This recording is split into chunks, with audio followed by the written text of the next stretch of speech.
Graham Malin here with Moviebuzzers.com. We're here at the Dallas International Film Festival. I'm joined today with writer and director Tom Provost. Is it Provost? Provost. Provost. Director of the upcoming film we're about to see in a few hours, The Presence. So I will let him explain a little bit about the film and tell y'all what it's all about. Well, The Presence it's an independent feature. We raised the money all on our own, so we did it completely independently, mostly so we could just do it exactly the way we wanted to do it. It stars Mira Sorvino, who won an Oscar for Woody Allen's Mighty Aphrodite, Shane West, who's on Nikita and was on ER, and Justin Kirk, who's on Weeds. And it's a hard movie to describe. It's one of the problems marketing-wise we've had with it, but the best term we can come up with is that it's a modern-day gothic romance. It's akin to like kind of a creepy Jane Eyre.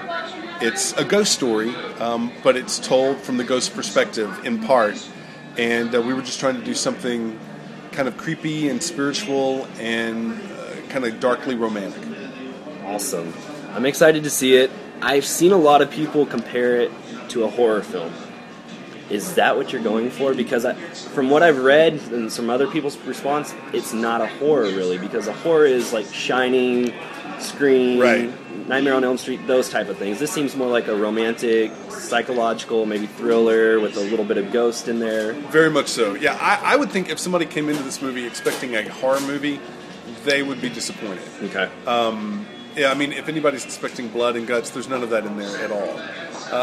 Probably the best known movie I would compare it to in tone is The Others with Nicole Kidman. Mm-hmm. Kind of quiet and creepy and a little bit old-fashioned, although we tried to do a couple of modernist things within it.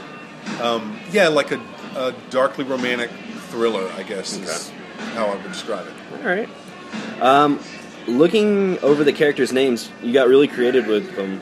The man, the woman, the ghost. Well, is there a reason behind that, or the movie is well under $1 million, but when I wrote it, I intended it to be about $100,000 movie, and it became a much bigger budget than $100,000 because of the talent that wanted to do it and the location we found. And we decided the script was strong enough just to go ahead and spend a little bit more money on it. When I wrote it originally, I meant it to just be a really basic, bare-bones script where you took the genre of a ghost story and just trimmed it down to the bare bones. And so I thought, well, part of doing that is I'm not going to give any of the characters any background at all. You're just going to see what they're doing and try to learn who they are through the acting and through what they're doing in the present without any backstory. Okay. And so I thought, well, let's just not even name the characters. They'll just be, very basic, bare bones, genre specific characters. Okay. Yeah, you got the man, the woman, the ghost. Exactly. How long was the shooting? I know y'all were up in Oregon, right? Yeah. Okay. How long was the shooting for? We shot 21 days over 24, which was a really intense schedule. We got everything that we needed, but I mean, just by the seat of our pants, and we rarely had more than 3 or 4 takes with anything because we just had to keep moving. Even though it's all in one location, we had a lot of footage to shoot and some real tricky scenes for the actors to pull off. I love shooting a lot of times in single takes, and those can be real difficult for the crew and the actor because you have to get everything right and not mess up for 2 minutes, which is tough. So, I know people who've even shot movies in 14 days. Yeah. I can't even imagine because we were really tight in 21. So, what were this is your first film, directorial debut. Yes. So, what were some of the obstacles, difficulties, challenges you came upon while doing this for a first-time filmmaker? I would say the biggest challenge we had, for me, it was more, I'm also a producer on the movie, and so my biggest difficulty was the producing side of it, which was that we were always struggling for money to finish the shoot. The stock market crash happened right before we started, and we lost a big investor, and so it was a struggle even to finish the shoot, even with the names that we had. Directing, I felt very much at home doing it. I mean, I've been on a movie set a lot and had worked on the script and on the storyboards for quite a long time, and I was an actor for a long time, so I had a really easy time with the actors. I enjoy bossing 60 people around on a movie set, so that I felt pretty much at home with. I mean, you certainly have your freak out moments as a director, but I enjoyed the directing side of it quite a bit. Was anybody difficult? Was Justin Kirk a little hard to control, or honestly, we had just great people. I mean, all 4 of our main actors have been working for a long time. They're all very professional. We didn't have any drama with anybody showing up late, not loading their lines, causing trouble.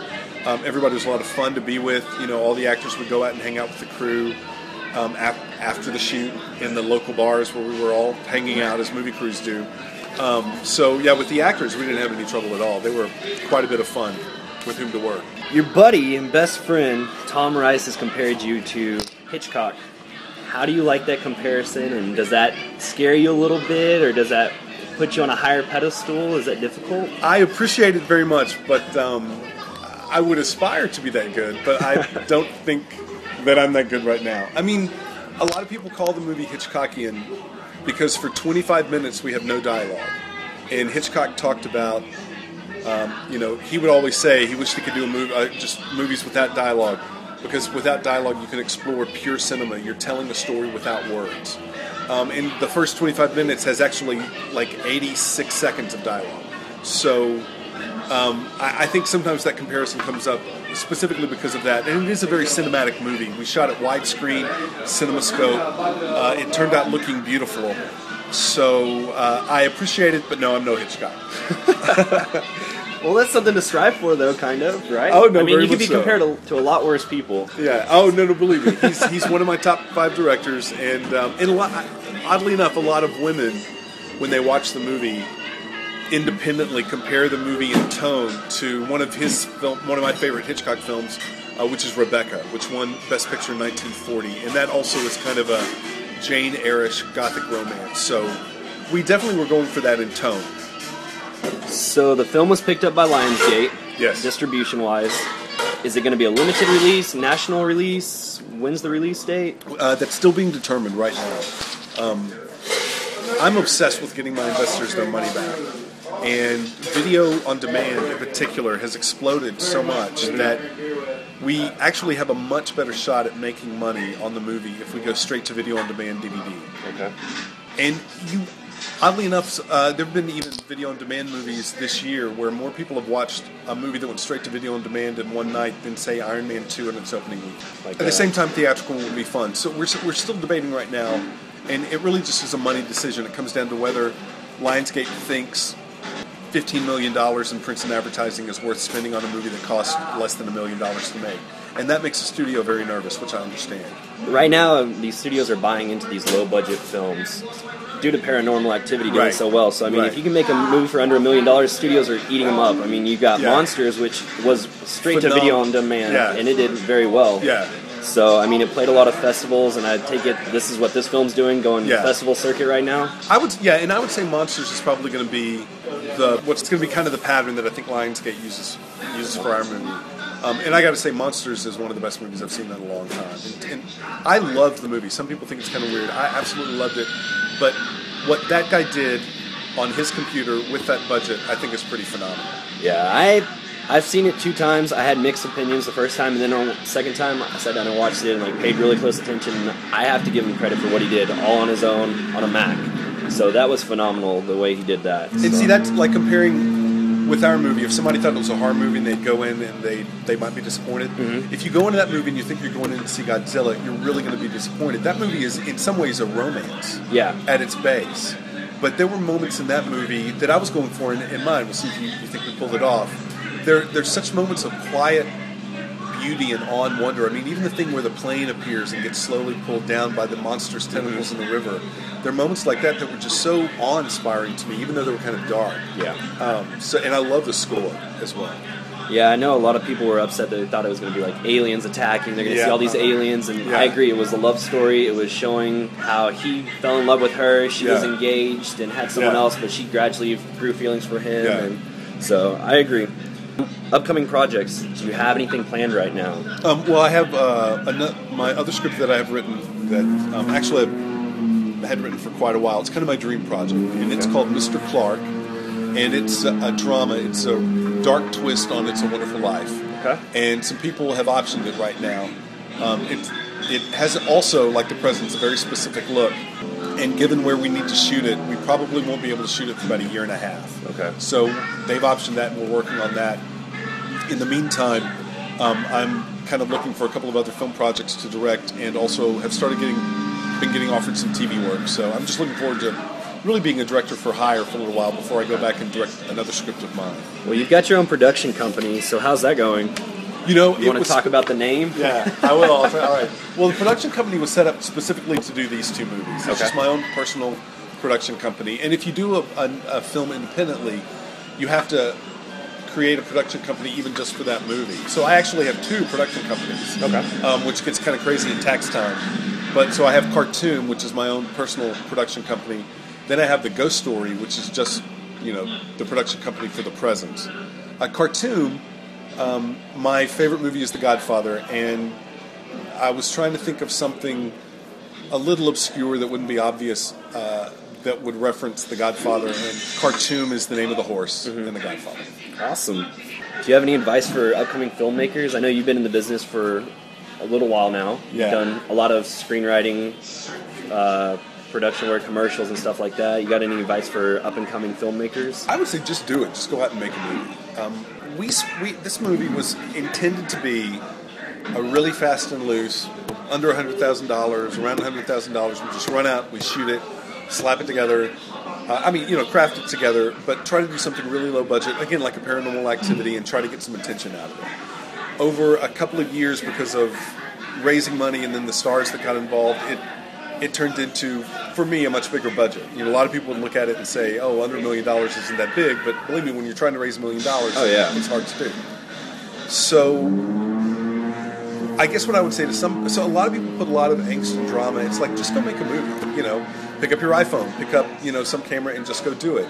Don't spend that much money on it. Just go learn and dive in, and maybe you come up with a paranormal activity or a tiny furniture or something like that. And if not, it doesn't matter. You're just learning. And maybe the third movie in, you make something that really clicks. So I guess my advice would be just do it. Just do it. Yeah, and the great thing about the movie business now is that you don't have to move to LA to do it. You can just do it wherever you are. You don't have to think, okay, I've got to plan for a year, make some money, then move to LA, get a job. It's like, no, just wherever you are, go make a movie.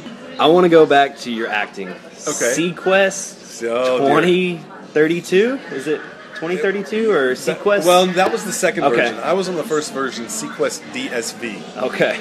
Deep Submersible Vehicle or something like that. How was that?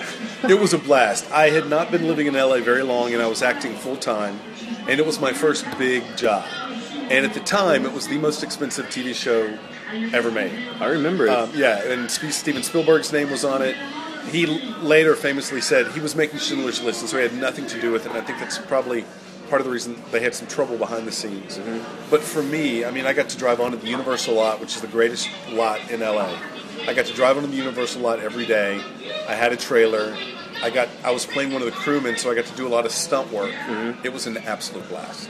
Sounds like a good time. It was a really good time. Seem like a big man on campus rolling in, and everybody has to worship you. Yeah. I wasn't that big of a part, but even the part I did, it was a lot of fun. So you're going to show 2 screenings here, do a Q&A after both of them. Yes. What's next? Is there another film festival you're putting it into?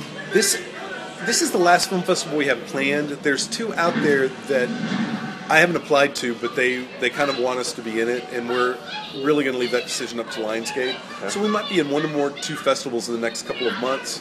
Otherwise, now really it's Lionsgate's movie, and they get to do what they want with it. In one sense, it's kind of a weird feeling, because when they acquire it, they could recut it. They're not going to. They really like the movie, but it's you spend so much time on a personal project like this, and you make it exactly the way you want it, but then when you give it to somebody, they take it, and all of a sudden they own it, and they can do whatever they want with it. So at this point, I just have to sit back and kind of relax and just trust them with the material. Cool. Hopefully they will do a good job marketing it in the fall. And hopefully they don't cut it up and make it into an actual slasher film or something, a killer ghost. Exactly. So. We shot it in a way that would be really hard to recut, to be honest. But, it's a movie people either passionately love or are a little confused by it, I would say. Thankfully, most of the people who see it really seem to like it. So. And that could be because people go in thinking it's a horror movie. Exactly. Exactly. All right, well, I'm really excited to see the film. We're going to see it here in an hour or so, so I appreciate you taking time, My pleasure. answering some questions, My and pleasure. might have some follow-ups after the film. Okay, cool. All right, I appreciate it. Thank you.